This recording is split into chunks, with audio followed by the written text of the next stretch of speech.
Haleluya, haleluya. Haleluya, haleluya. Imana ishimwe cyane. Nongeye kubasuhuza mu izina ry'umwami wacu Yesu Kristo. Uyu munsi nagiriwe umugisha wo kongera kubona umwanya ngo baganirize ku ijambo ry'Imana. Ndavuga nti Imana iduhana umugisha. Uyu munsi ni umunsi mwiza Imana yaturemeye kugira ngo twongere twumve iki dushakaho, kugira ngo twongere tuganire ku ijambo ryayo, cyane cyane ijambo ritubaka, ijambo ridufasha kugenda muri ibi bihe ibikomeye. Ijambo Imana yashyize ku mutima ni ijambo utubona muri iriya Zaburi ya 11, aho umwami Dawidi arimo kwibaza ngo mbese niba imfatiro zisenywe ngo umukiranutsi yakora iki? Iri jambo Imana yarimpaye ku cyumweru mu gitondo nkibyuka, ari wo munsi wa mbere twari twongeye gusubira kuganira ku ijambo bone tunyujije mu ikoranabuhanga, tudashobora kujya mu nsengero kubera ibihe turimo.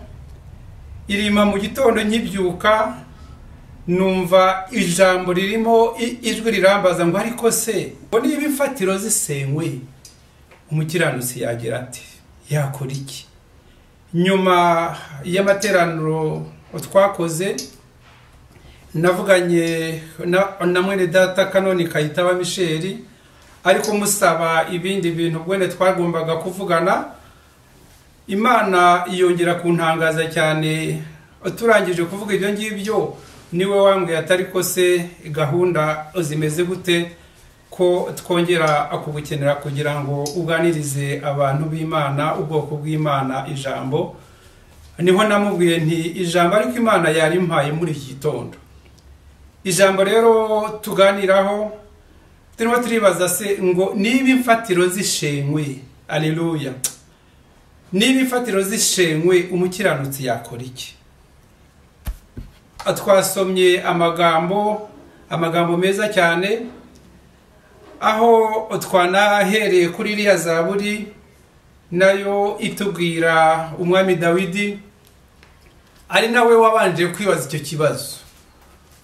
Umwami Dawidi turamuzi, ntabwo tubitindaho kugira ngo tuze gucunguza uburyo umwete, ariko ni wa wundi nawe nubwo Imana yari iramutoranyije ngo abe umwami, ndetse umukozi w'Imana akamushyiraho amavuta, ariko yahuye n'intambara nyinshi.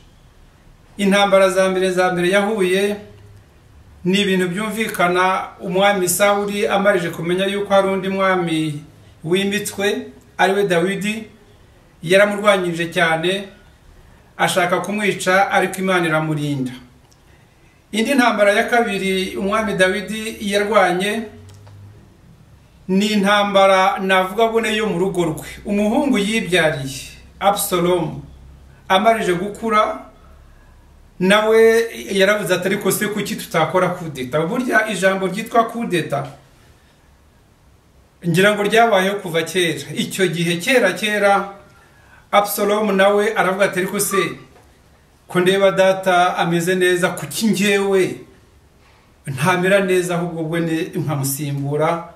Niko rero bwene uko tubibona mu gitabo cya kabiri cy'umuhanuzi Samuel mu bice byaho bya 15, niho ngo Absalom yagiye agandisha Abisirayeli, birakomera cyane, maze umwami Dawidi agomba guhunga.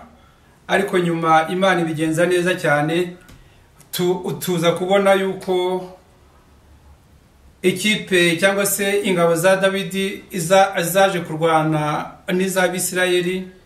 Izo ngizo zari ziyobowe n'umuhungu we Absalom, maze Absalom apfira muri iyo mirwano. Dawidi Imana irongera iramurengera.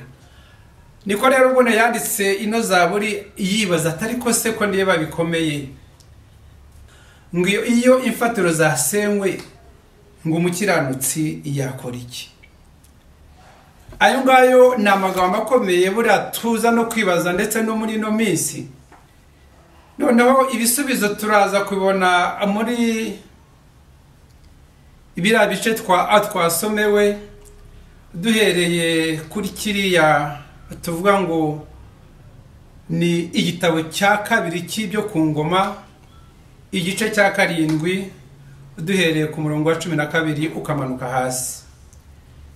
Imana imarije kubona imirimo y'umwami Salomo ayubakiye inzu, maze ngo iramugenderera nijoro iramuganiriza, iramubwira terega wa umuhungu wanjye Salomo, nitegereje kandi numvishije gusenga kwawe, maze numva koko ino nzu wanyubakiye nzabana namwe, nzayituramo, izaba inzu yo kugira ngo muzajye muntambiramo ibitambo.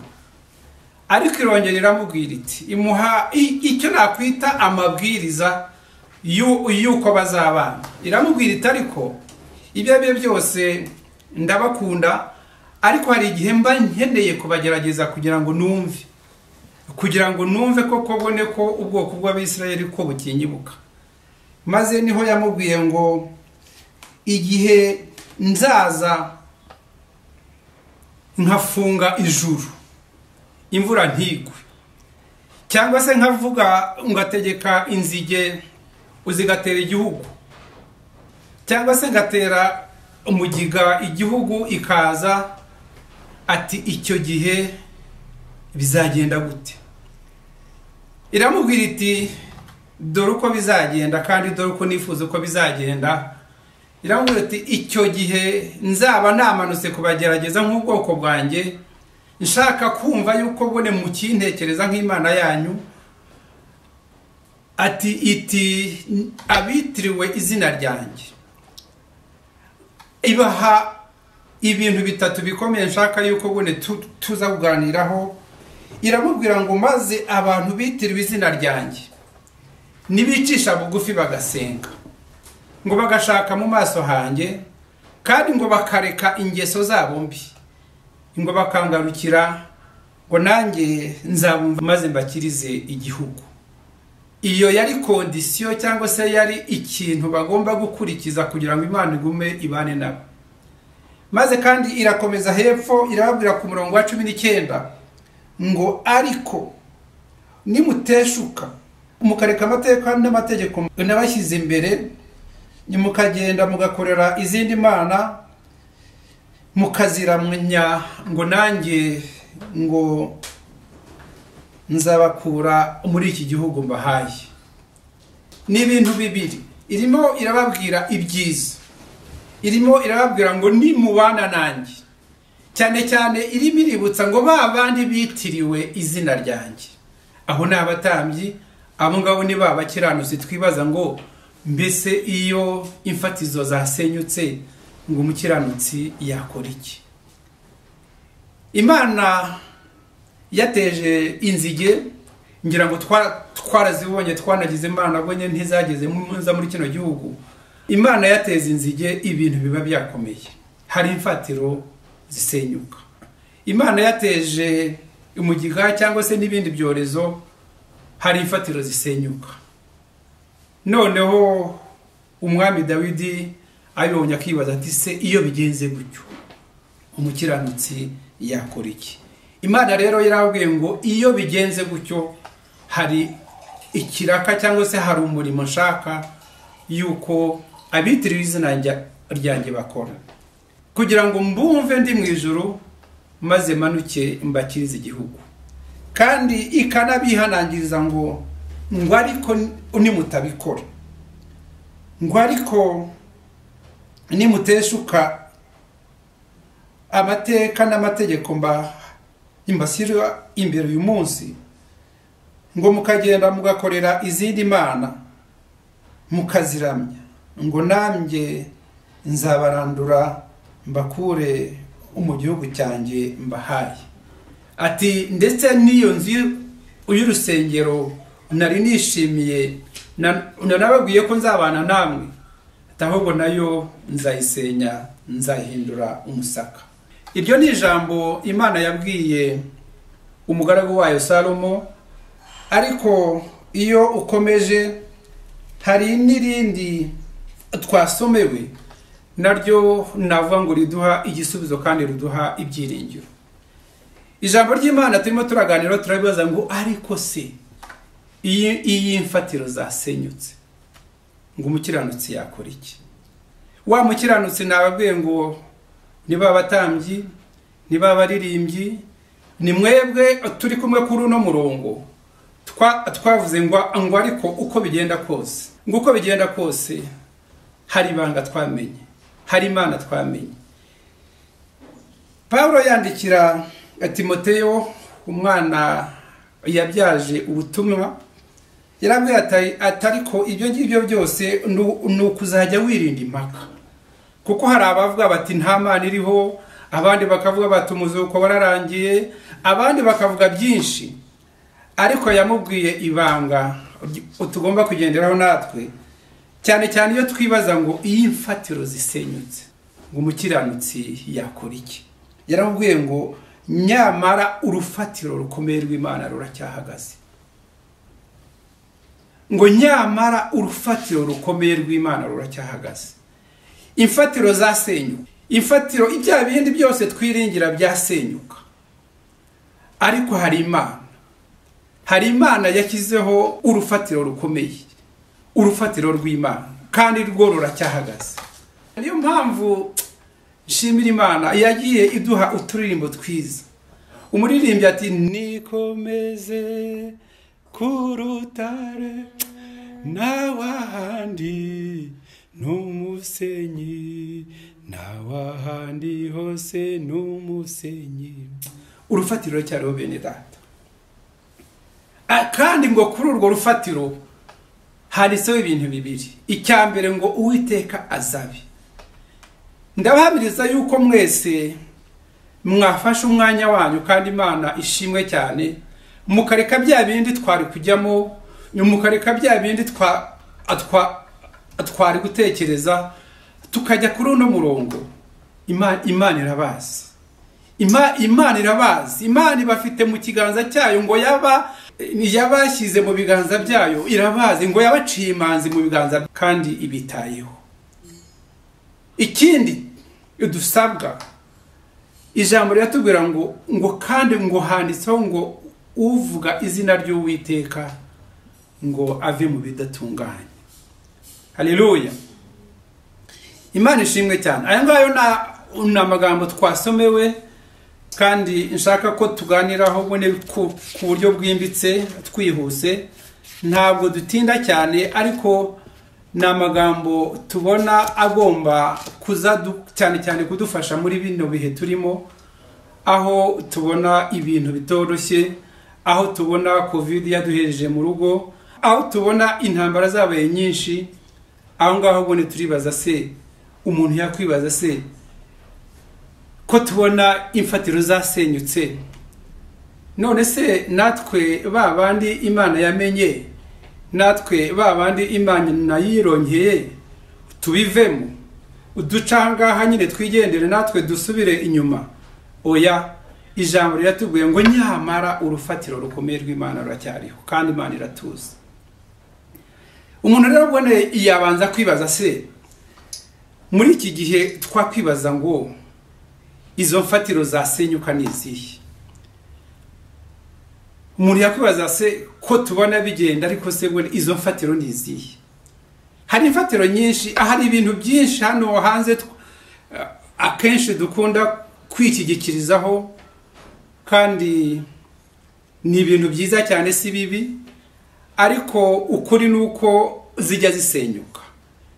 Urufatiro rwa mbere cyane cyane nk'Abanyarwanda dukunda kwishingikirizaho ni umuryango, kuko iyo umuntu avutse uwisanga mu muryango, wagira umugisha ugasanga ufite mama, ugasanga ufite mama una papa ndetse n'abarumuna cyangwa se n'abakuru bawe, ubundi rwo ngurwo ni urufatiro rukomeye umuntu akarukuriramo. Ariko turabizi ubungubu umuryango Satani yarawinjiye. Hari ibintu birimo bigenda biba, ugasanga umugore yakubise agafuni umugabo, ugasanga umugabo nawe bone yamunize, ndetse n'abana nabo bone babijemo, ugasanga bicaye, ugasanga abana bafashe umukecuru barimo kumukubita agafuni bone bamurangije, kuko ngo barimo kumuziza agasambu gatoya n'ubundi ko ejo bundi ko azigendera agasiga. Ariko ugasanga kubera ko badafite wa mutima wo kwihangana. Haleluya. Ibatehoya reka tumwice hama bone tukagurishe amaze twibereho. Umuryango rero nk'urufatiro ubundi rwagombaga kutubera ikintu gikomeye twishingikirizaho, narwo ni urufatiro urujya rusenyuka cyane cyane muri ibi biho byo bone biteye ubwoba. Ejo bundi nari ndimo numva amakuru yo mu Bugesera ngo abajene bone ngo barahuye bone ngo baribanira umukobwa n'umuhungu, Imana ibagirira neza ibaha umwana uruhinja rutoya, ariko none bone uwo mwana aje aho kubabera umugisha ahubwo bone ngo bitangira kuba ibibazo, ngo bakazajya batongana umunsi ku munsi.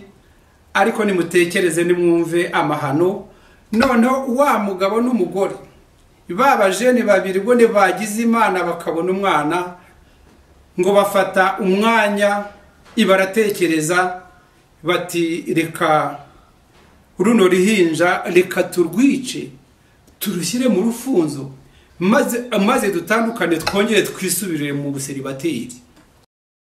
Kandi ibyo birimo biraba i Kigali ndetse biraba n'ahandi. Ni kenshi twumva ngo umwana uyabyaye uruhinja arushyira muri toilette, arurujya ku muhanda, umuryango warasenyutse, urufatiro rwitwa umuryango ntirukiriho.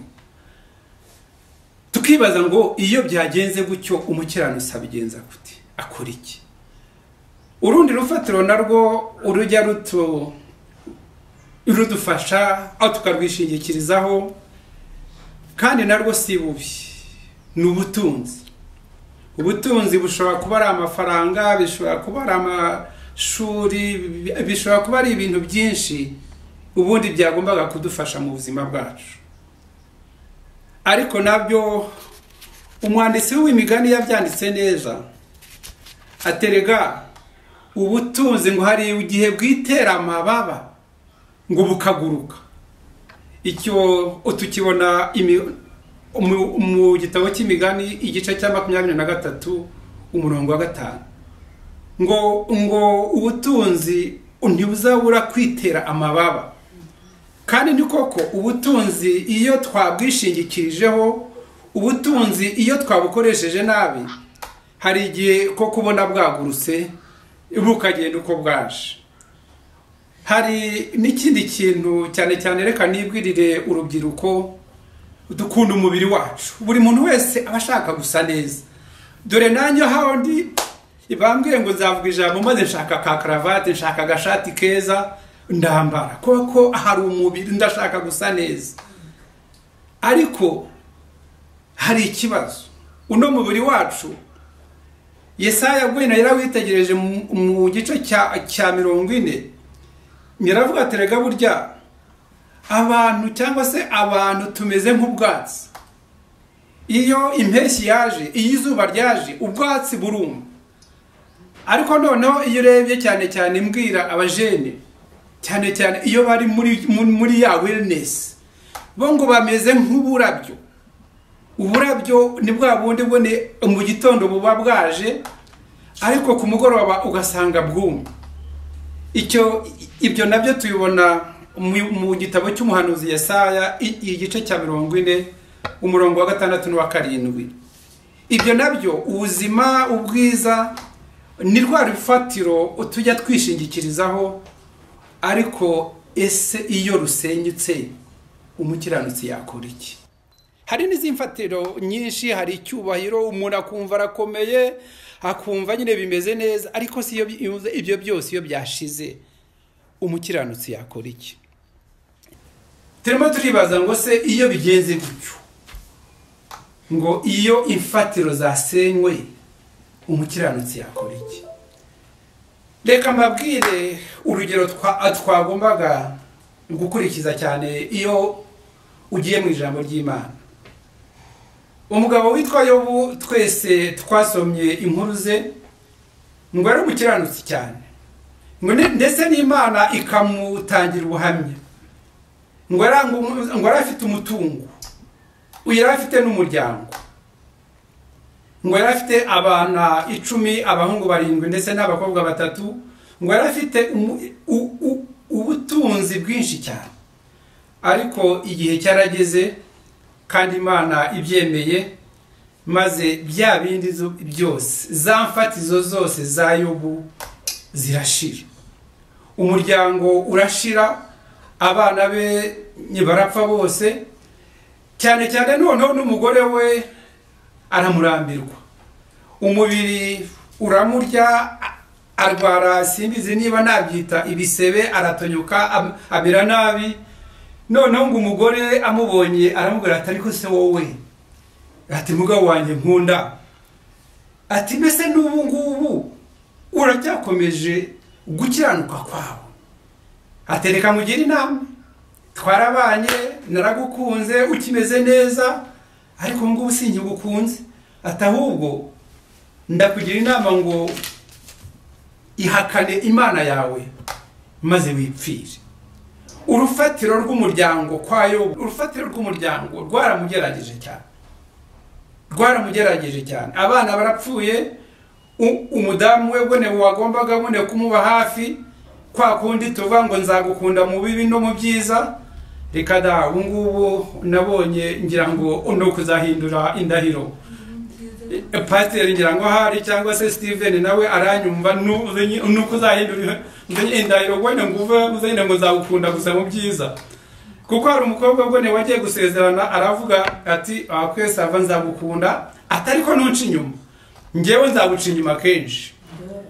Umuryango dufite, urufatiro rw'umuryango bene data rwarasenyutse, no kwa Yobu rero rwarasenyutse, inshuti zamuvuyeho, ubutunzi bwaragiye, ndetse ubwo yari afite n'icyubahiro, yari afite byose, ariko byose cyane cyane umubiri waramubabaje cyane. Umubiri nawo ubwo niba yari umuboga nkuko abajene mukunda kwivuga, ngo yagezaho yishimisha uburyo imbago zikazajya ziza bone zikarigata mu bisebe bye, uwenye adashobora kwinyeganyeza. Ariko nkunda akarimbo kera twaririmbaga turi abana ngo Yobu ntiyaretse Imana ye, Yobu ntiyaretse Imana ye, Yobu ntiyaretse Imana ye, yasanze iby'isi byose ari nk'ubusa. Yobu ntiyaretse Imana ye, Yobu ntiyaretse Imana ye, Yobu ntiyaretse Imana ye, yasanze iby'isi byose ari nk'ubusa. Haleluya. Icyampa mugatekereza kuri iyo eta Yobu ubwo yari arimo, none ubwo nyine uwe aravuga ati ibyo ari byo byose, aravuga ati abana Imana niyo yabampaye, none irabishurije, ati izina ryayo rihimbazwe. Ariko none ubwo bikomeye, umubiri umuriye cyane, aravuga ati ngewe nubwo iyo Mana yanyica, atariko nzapfa nyiringiye, kandi ntabwo nzava mu nzira zo gukiranuka. Urwo ni urugero ndazi ko bitoroshye, uyu mubiri waturiye cyane, ahari igihe uwibaza uti se bwene impamvu, ndetse hari n'abatangira bakibaza ngo Mana ngo kuki wabyemeye. Ariko Imana rimwe yarambwiye, muzabona yaratubwiye turimo kwisenga tubaza Imana, eterega n'umwana wanjye Yesu Kristo nagezaho mutera umugongo kugira ngo wowe n'abandi ubwoko bwanjye bukire. Haleluya. Nuvuga ngo Imana ijya yemera yuko utugeragezwa, Imana ijya yemera yuko ifatiro zacu zasenyuka. Ariko umuntu akibaza se ngo iyo bigenze gutyo, twebwe twamenye Imana, twebwe twarahiye ngo ntandukanye na kamere, ntandukanye na satani n'ibyo byose ngo ndi umukristo, tukajya tunaririmba ngo ndi umukristo kandi ngo nzahora ndiwe. Iyo bigenze gutyo, iyi mfatiro zacu zasenyutse, dukora iki? Tubigenza gute? Hari ahantu nkunda cyane umuhanuzi Habakuki, nawe arantangaza cyane. Nawe ni urugero ngira ngo rwa bwiza. Nawe aravuga ati ibyo ari byo byose byakomera byagenda gute? Arareba aravuga ati rega ngo naho umutini utatoha n'izabibu ntizera imbuto, ngo ndetse ngo bagahingira ubusa imyelayo, ngo n'imirima ntiyere imyaka, ngo n'intama zigashira mu rugo, n'amashyo akabura mu biraro, ngo nta kabuza ko nishimira Uwiteka nkanezerwa mu Mana y'agakiza kanjye. Haleluya. Izo ni ingero ebyiri navuga ngo zagombaga kutubera ingero nziza bune mu buzima bwacu nk'abakirisitu, cyane cyane iyo dutekereje ibi bihe turimo. Nibihe bigoye, nibihe bikomeye. Ariko uyu munsi nabaza itangazo bene data ngo nyamara urufatiro rukomeye ruracyariho, kandi ngo handitseho ijambo ngo Uwiteka azi abe, aratuzi. Muri iyo minsi hari ibintu bikomeye byatugoye, intambara zabaye nyinshi, imiryango yarasenyutse, nababwiye abana bone bica. Ariko nimutekereza abana babiri b'imyaka 19 20 ibagize umugisha wo kubona agahinja, ubona ko ari akamarayika, ari akantu keza cyane.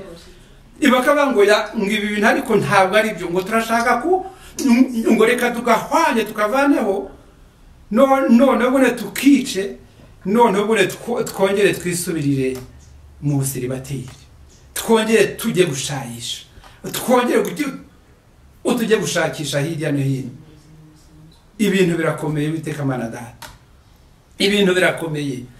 Reka mbabwire ino COVID-19 turimo nayo bone yerekanye ishusho y'isi. Erega isi irashaje, abantu turarushye.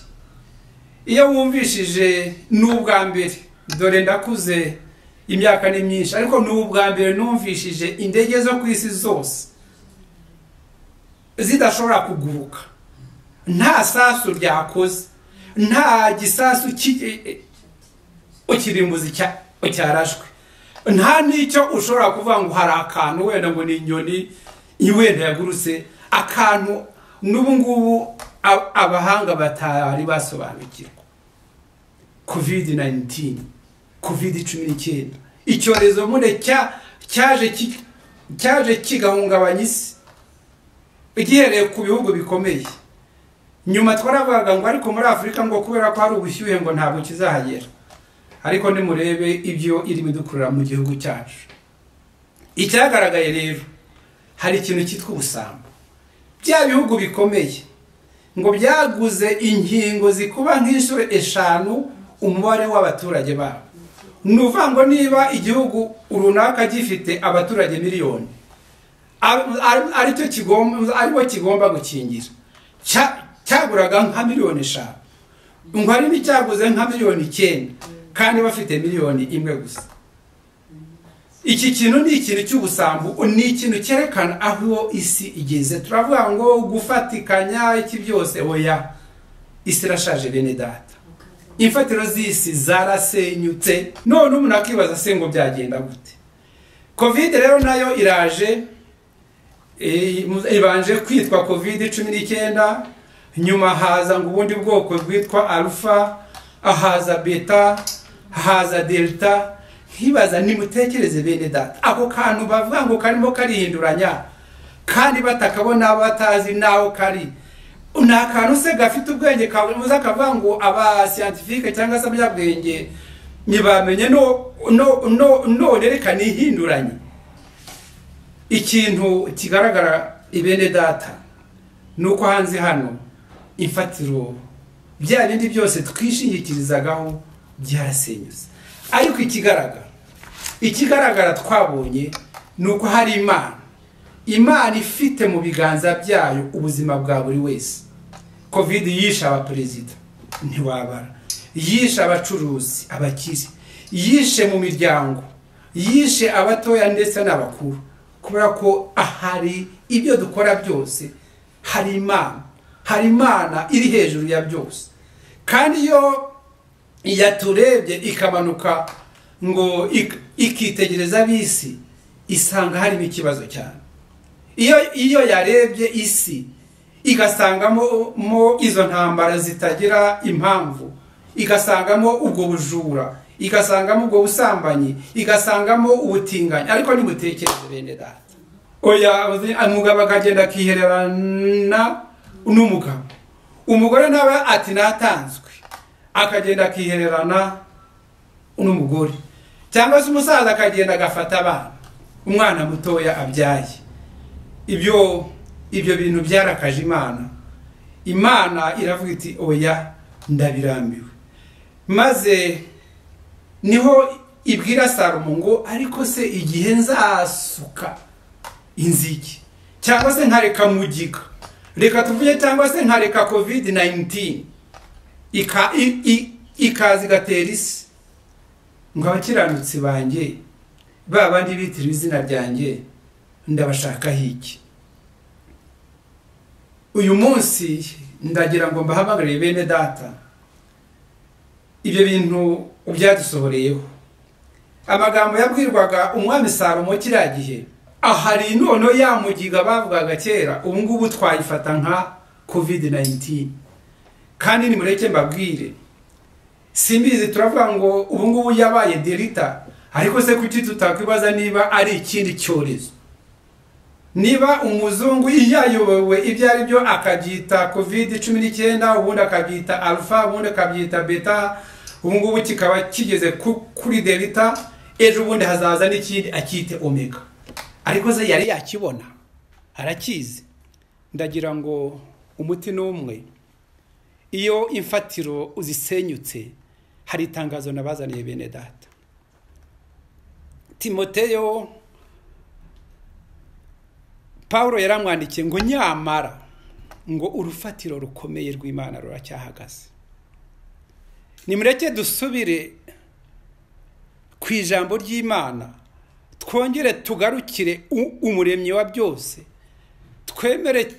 twongere tugarukire Imana, kuko Imana iratubwira ngo rega nimungarukire, ngo nimureke za ngeso zanyu mbi, nimureke nyugutatagura imyenda, ahubwo murebe imitima yanyu, maze nimungarukira ngo nanjye ndabagira imbabazi. Icyo dusabwa uyu munsi ni ukwibuka ngo ibyo ari byo byose, cyane cyane twebwe twamenye ukuri, twebwe twitiriwe izina ry'Imana, turasabwa gukora kiriya uriya mukoro Imana yahaye umugaragu wayo Salomo, ibabwira kuri uriya murongo wa 14 igice cya 7, ni ibintu bitatu byoroshye. Iravuga ngo nimwicishe bugufi musenge.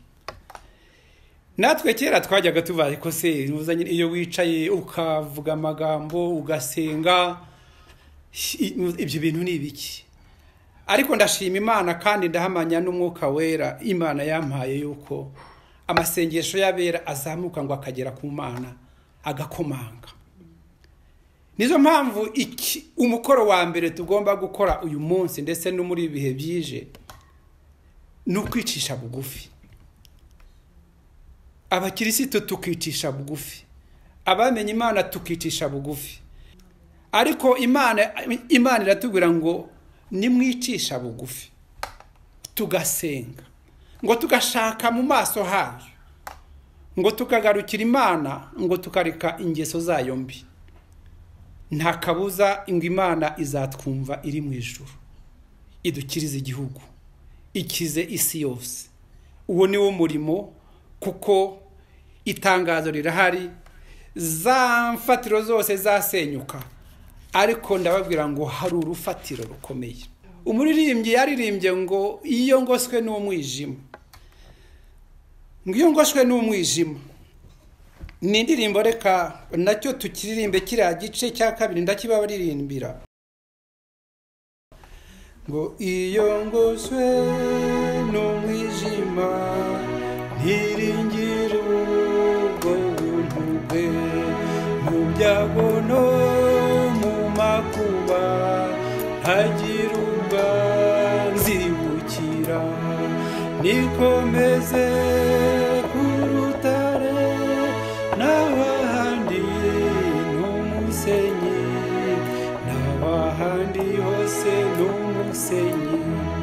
Hari urufatiro bene data, hari urufatiro rukomeye, rwa rundi twashyiriweho n'Imana. Urufatiro rukomeye rw'Imana ruracyahagaze, kandi Imana iratuzi ngo yaduciye imanzi mu biganza byayo, kandi ngo nitutava muri urwo rukundo rwayo ngo iratwumva, niduca bugufi tugatakamba.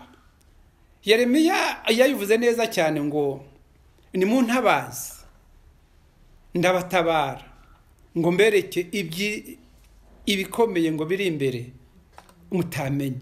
Nguwo umurimo wacu ubene data, ngiki cyo dusabwa gukora nk'abakiranutsi, ngiki cyo dusabwa gukora nk'abamenye ibanga, tukavuga ngo ariko byose ibyo byo byose hari Imana. Hari Imana ishobora byose, hari Imana y'urukundo, hari Imana duhera ubuntu, hari Imana y'inyembabazi. Ndabahamagarira uno munsi, kandi ntabwo bisaba benshi, kuko ijambo ry'Imana riratubwira ngo baba babiri cyangwa batatu, ngo iyo bateranye kandi bone ngo ibateranira mu izina ry'umwami wacu Yesu Kristo, ngo nawe aramanuka akabana nabo, akabafasha gusenga, maze ya masengesho yacu akazamuka agakora ku mutima w'Imana, maze Imana nayo iri mu ijuru igakorwaho, maze ikamanuka ikatukiriza igihugu. Ijambo ry'Imana atugana ku musozo, ndibutsa ngo nubwo imfatiro zasenyuka, umuryango warasenyutse, nubwo ubutunzi bwashira, nubwo umubiri wacu wadutera ibibazo, ariko tugihumeka tugomba kwibuka yuko ari urufatiro, tugomba kwibuka yuko urufatiro rw'Imana rukomeye yuko rugihagaze. Ahubwo tukabanza ngo ese mwene data wumvishira ijambo, wowe uhagaze hehe? Iyo byakomeye nawe uragenda ukavuga ngo byacitse, oya, tugomba kubabwira ngo hari Imana. Tukabwira abo hanze hano, abo ku isi hano, tukababwira ngo ariko mwihungabana, ahubwo nimuhindukirire Imana. Nimureke rero udutakambe, nimureke udutabaze, kandi nimureke tube umunyu waho dutuye, twere kuvuga ngo byacitse, twere kuvuga ngo ejo bundi igihugu kirarangiye, twere kuvuga ngo ejo bundi isi irarangiye, ahubwo twambaza Imana, maze nayo iratwumva iri mu ijuru, itugirire neza, idukirize igihugu. Imana iduhana umugisha bene data. Reka dusenge Imana. Mana, turi imbere yawe, ubwoko babandi uvuga uti abitiriwe izina ryawe, turi imbere yawe, duciye bugufi, twumvishe ijambo ryawe. Reka Uwiteka Mana Data litubere impanuro, reka Mana rigume ridukomanye ku mitima yacu. Ni buri muntu wese aho ari yibuke yuko iyi mfatiro zasenyutse, iyo ibya bindi byose twishingikirizaho ubyasenyutse, iyo tugihumeka umwuka twita umwuka w'abazima, haba hari ibyiringiro, haba hari urutare twashyiriweho, umwana wa Yesu Kristo, wa wundi twavuze ngo turamwemeye nk'umwami kandi ngo tumwakiriye nk'umukiza wacu. aracyariho kandi aracyakora. Ijambo ryawe riratubwira ngo uko wari uri hejuru ngo n'uyu munsi ni kuri kandi ngo ni kuzahora. Reka rero Mana utugirire neza, reka udushoboze twibuke yuko iyo byakomeye hari urufatiro rukomeye, hari urutare twahawe kugira ngo byose ari ibyo mu isi ndetse n'ibyo mu ijuru byose ibivuga izina ryawe, kuko ngo nta handi hantu twahawe ngo twakirizwaho uretse izina ry'umwana wa Yesu Kristo. Reka rero udushoboze, reka Mana utube hafi, utubere Imana, kandi natwe tukubera ubwoko. Tubisabe twizeye mu izina rya Yesu Kristo umwami n'umukiza wacu. Amen. Haleluya.